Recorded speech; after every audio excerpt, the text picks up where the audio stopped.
My name is Andrew Stickle, and between my partner and myself, we worked on the marketing campaigns of thousands of law firms. Today I'm going to discuss the 8 marketing mistakes most lawyers make and how you can fix them. In the time that I've been helping lawyers grow their practices, I've come to pretty much 2 universal conclusions. First, for the most part, lawyers are very good at practicing law. However, most lawyers aren't very good when it comes to marketing. Like everything, the first step is admitting that you have a problem. These easily correctable mistakes could be costing you tens of thousands, if not hundreds of thousands of dollars every year. When you make these potential mistakes, the clients end up going to your competitors. But fortunately, these mistakes are very easy to fix. Mistake number 1, not treating leads as urgent. Your firm probably gets some leads through referrals, but if you're like most law firms, marketing drives most of your leads. When one of those leads calls your office for help, you have to be ready. That's because when the average person needs a lawyer, they need a lawyer now. Maybe they've been in a car accident, maybe they're being sued, maybe they've been arrested, maybe they were just served divorce papers. The point is, they're in trouble, they need your help, and they're not willing to wait. Put yourself in the shoes of a potential client who is just charged with a serious felony,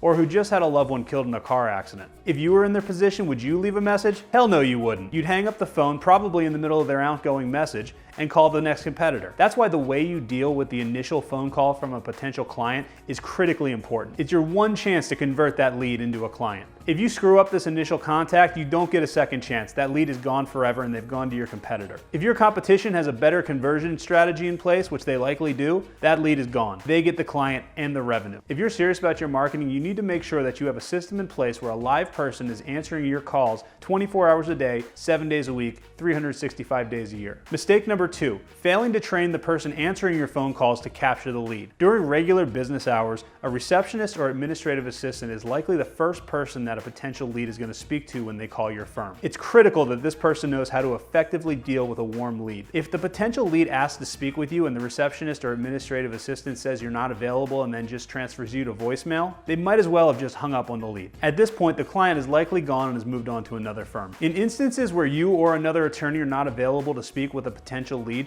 the receptionist must effectively communicate that they understand the urgency of the situation and that an attorney will contact them right away. It's vitally important that the receptionist capture the name and phone number of the potential lead before letting them know that you're not available. Then and only then can they tell the lead that you're unavailable, but they must assure the lead that someone will get with them right away. If no attorneys are available to speak with the lead, the receptionist should assure the lead that they will have their call returned by a specific time by an attorney. Specifying a time will make the lead feel more confident that their call will be returned rather than leaving it open-ended. Now, there will be instances when you won't be able to return the call by the time specified. I totally get that. However, it's better to beg for forgiveness than lose the lead altogether. Under no circumstances should a potential client ever be transferred to voicemail. Mistake number 3, using a call menu or phone tree. How much do you hate it when you call a company and you get one of those press 1 for this and press 2 for that and press 3 for this menus? Well, guess what? Your clients hate it just as much. Get rid of it. Have a live person answer the phone 24 hours a day, 365 days a year. What's worse is these menus are often not properly configured, so they just turn into a big jumbled, confusing mess. Nobody, especially a potential client,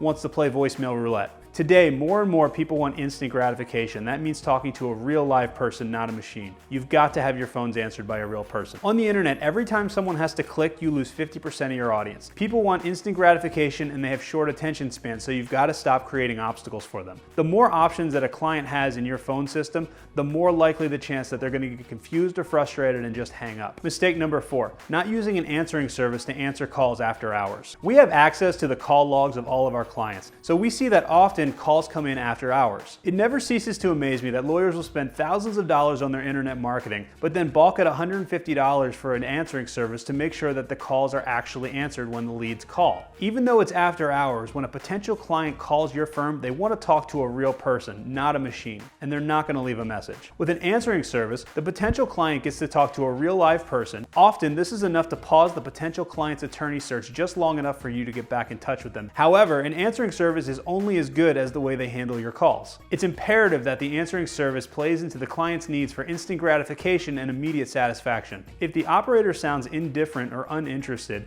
or they take too long to answer the call, the lead will likely call another firm. That's why any answering service that you hire has to be thoroughly vetted before you allow them to answer your calls. Ask your colleagues which answering services they use, what they think about them, and make sure that the answering service can transfer calls directly to your office. If you're stuck, send me an email and I'll send you some recommendations for some answering services that our clients use. After you hire this service, it's important to do some secret shopping with them. Would you guys be interested in having us secret shop your law firm's intake? Well, we have a service that we're rolling out right now. We actually call your intake and we give you a report about what happens. That way you won't get a 1-star review. This isn't like an automated report. This is actually our team that's actually going to be doing it for you. If there's a problem with how they're dealing with your after-hours leads, address the issue or find another answering service. In the end, a good answering service is a smart investment that costs only a fraction of what you're likely spending on marketing. It makes no sense to be paying thousands of dollars for leads only to lose the lead because you're not answering the calls properly. Mistake number 5, using a weak voicemail message. I want to preface this section by saying that potential leads should never ever under any circumstance hear your voicemail. If someone is unable to answer your phones, an answering service needs to be used to capture all those leads. That being said, even if you do use an answering service, there might be times when a technical glitch occurs and a voicemail is necessary. This means that a potential case that could be worth millions of dollars could contact your office at a time when no one is able to answer the phone. If the call goes to voicemail, what's the experience going to be like for the potential client? How often do you leave voicemails when shopping for a service? If a caller somehow lands on your voicemail, the voicemail message is your only chance to capture the lead. If you have a generic voicemail, you can kiss that lead goodbye. And even worse, if your voicemail lists your office hours, including the times that you go to lunch, that lead's never going to leave a message. People want to believe that their lawyers work full time. If your septic system backed up in your house, would you leave a message for a plumber or would you hang up and call the next plumber right away? We tell all of our clients to leave a voicemail that sounds something like this. This is Attorney John Smith. I'm unable to answer your call, but I do want to speak with you. Please leave a message and I will return your call personally within 15 minutes. Now, both you and I know that you won't be able to return every phone call within 15 minutes every single time. It's not going to be possible. However, this will increase the likelihood that the lead will leave a voicemail. You can call them later and apologize profusely, but at least you have their contact information. Maybe they still don't hire you, but at least now you have a chance. Mistake number 6, not obtaining reviews on Google and Yelp from clients. Now, I know what you're thinking. Getting reviews is very hard, and you're right, it is. But you know who else it's hard for? Your competition, and they're getting tons of reviews. So what's stopping you? If you want to get a lot of clients from the internet, you've got to have a lot of great reviews because that social proof is all people have to go off of, whether you're a good attorney or not. Your firm is one of many similar law firms that all practice a similar style of law. To a potential client, your firm is one of dozens. They have no idea who you are, otherwise they wouldn't be searching on Google. This means that their decision to choose you or another firm often comes down to online reviews, also known as social proof. If a potential lead sees that other people have had a positive experience with you, they will likely feel that they'll have a positive experience as well, and they're more likely to hire you. Just think about the last time you bought anything on Amazon. Did the reviews play a part? In addition to the actual rating, did you also pay attention to the quantity of reviews? We found that most people do pay attention to the number of reviews you have as well as your overall ranking. So it's important that you get a lot of 5-star reviews, not just a few. We created a complete guide to getting 5-star reviews for your law firm, and you can download it for free in the description below this video. Mistake number 7, ignoring negative reviews. Everyone knows that no one is perfect and everyone makes mistakes. You can't please everybody, and every service, no matter how good, is susceptible to negative reviews. However, when you get a negative review, the way you respond is critical. Don't get into a public mudslinging competition, and especially don't ignore the review. It's important that you respond to the reviewer in an even tone, apologizing for the misunderstanding and asking that they contact you so that you can resolve the matter. A sample response that we use all the time for our clients is available in the review guide, which you can download using the link below. Keep in mind when responding to a negative review that the response is not for the person that left the review. It's for the thousands of people that are going to see that negative review in the years to come. Your response needs to demonstrate to the public that you take client satisfaction seriously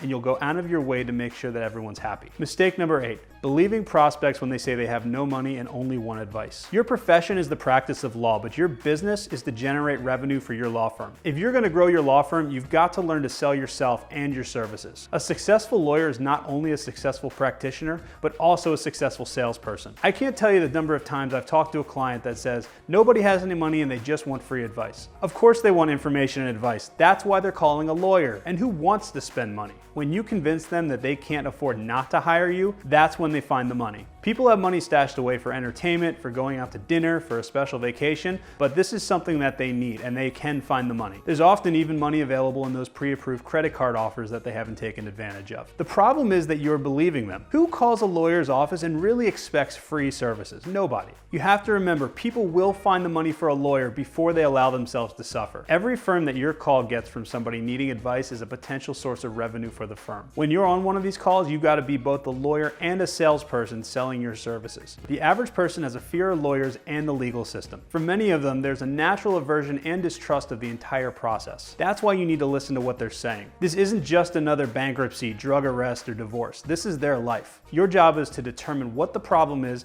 and explain how you're going to fix it. Explain to them how their life will improve once the problem is fixed. And also show them how it will get worse until it's addressed. Your job is to become an essential part of the solution to the problem that they called you about in the first place. So there you have it, the 8 marketing mistakes most lawyers make. Tell me in the comments how many of these mistakes you're guilty of, or how many of these mistakes you used to make and how you corrected the process.